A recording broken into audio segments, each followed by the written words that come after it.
What made this angel fall was pride. And angels, we said, they are spirits made out of fire and light, but they are spirits. So now, what is the human being made out of? 3 things. First, Thessalonians 5:23. St. Paul says we're made out of body, soul, and spirit. So there is spirit in us. So now what is the enemy of the spirit? Pride. What is the enemy of the spirit? Pride. What attacks your spirit as a human being is pride. What attacks your soul as a human being? Greed. I'm not going to give. I'm not going to donate. I'm not going to give nothing away. It's all mine. It's all mine.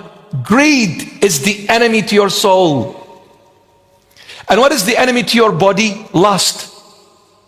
Pleasures. Having fun. Let's go downtown, brother. Let's go clubbing. That is the enemy. The enemy of your body is lust. The Lord gave a medication to it called fasting. The enemy to your soul is greed. The Lord gave a medication to it called charitable deeds. Give, don't take, don't be greedy. Be charitable. And the enemy to your spirit is pride. The Lord gave a medication to it called prayer. When you pray, you destroy the pride of the spirit. When you give, you destroy the greed of the soul. And when you fast, you destroy the lust and the temptation of the body.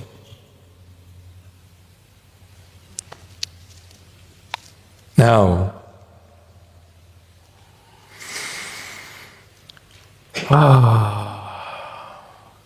don't ever be boastful about yourself. Don't ever take pride when you achieve something good. Don't ever take pride in your looks, in your possessions. Don't ever take pride. Don't ever say, look what I've done.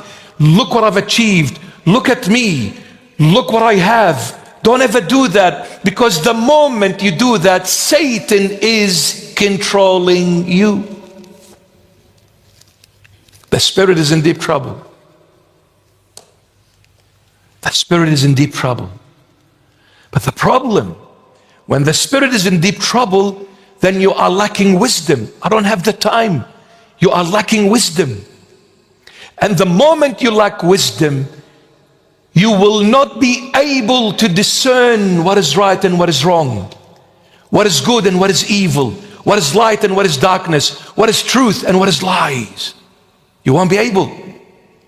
And don't be shocked when people behave in this kind of a way, not realizing their right hand from their left, because the moment you lose that wisdom, you are absolutely spiritually blind.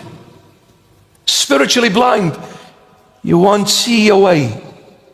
You won't even know where you're walking, what you're doing, and what you're saying. You need to be very careful.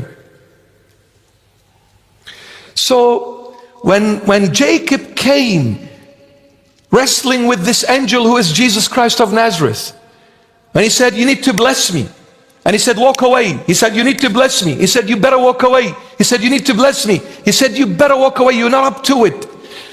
You see, Jacob is thinking that when God blesses me, I'm going to live like a king. And that's how some Christians think when they come closer to Christ, He's going to bless them abundantly. Their life is going to be like living like a king. That's why they come to Jesus. But this is the wrong way you approach the Lord.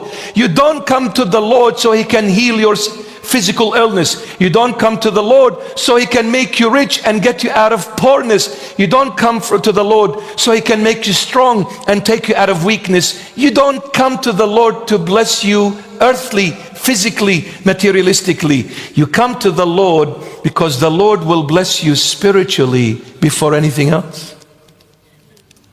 Spiritually. So what was the stumbling stone for Jacob's spirit to advance? The flesh, Og, the crooked, sinful body. He said, I'm going to rely on my hip. And the Spirit said, go for it, Jacob. Come on, because the Spirit loves pride. So the body says, okay, I'm going to do it. When he came to God, says, bless me. He says, the only way I'm going to be able to bless you is when I break your hip to break that pride that engulfed you. Break the pride that engulfed you.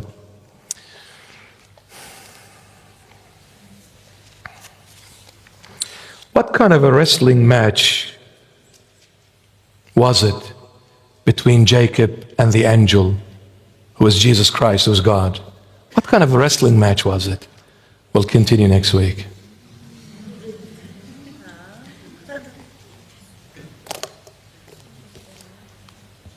Told you we're going to finish early. So now I can talk, so you're not going to finish there early.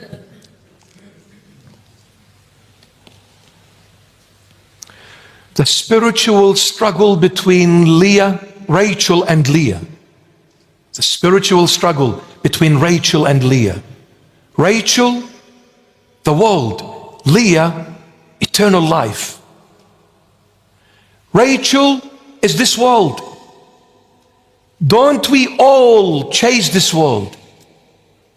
So many people, all that they think of is how I live, where I live, what kind of a lifestyle I should have, what kind of a house, what kind of a car, money, dreams, ambitions, going, coming, flying, holidays, eating, drinking, dancing. That's all they think of. Materialistic, tangible world. My beloved, this world laughs in your face at the beginning, but then makes fun of you at the end. At the beginning it welcomes you and says, come my friend, you need to enjoy life. You deserve it. You're so good. You're so beautiful. You're so handsome.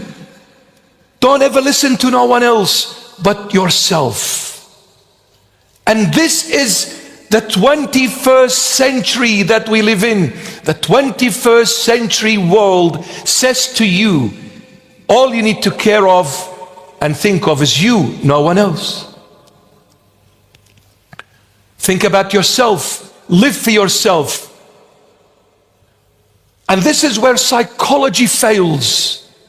Yes, psychology is good to somewhat degree, but then if you don't use the Christian basis and incorporate it with psychology, you'll end up teaching the person to be selfish. Because how will you come out of this depressing, moment? Think of yourself only. Looks like you've been thinking of others. You have, deprived yourself from so many good things. You spend all your time for others and you gave yourself nothing. From now on, think of no one but you. Dangerous if we focus on it always. That is against the Lord. So now what do we need to do? I need to come and think for a moment. Okay, I'm going to go and have fun. I'm going to dress the way I want. I'm going to dance the way I want. I'm going to talk the way I want. I'm going to choose people the way I want. I'm going to live the way I want. I'm going to go and come the way I want. But at the end, where are you going to end up? The world at the beginning makes it honey. At the end, nothing but poison. I went and I had fun. And then I ended up being enslaved to the very things that I chased initially. I went as an innocent young man and woman out of the house into the club. The first time was a shock, a culture shock. The language different, the environment different, everything different. But after going, the 100th time there, I became part of it. I mastered it. And before I realized, I became a drug addict, alcoholic, with a lot of men, with a lot of women. Destroyed my life. And the end of this journey, when we chase the world, the end of the road is the grave. The world laughs into your face and makes it beautiful in order to lie to you and laugh at you at the end and bury you.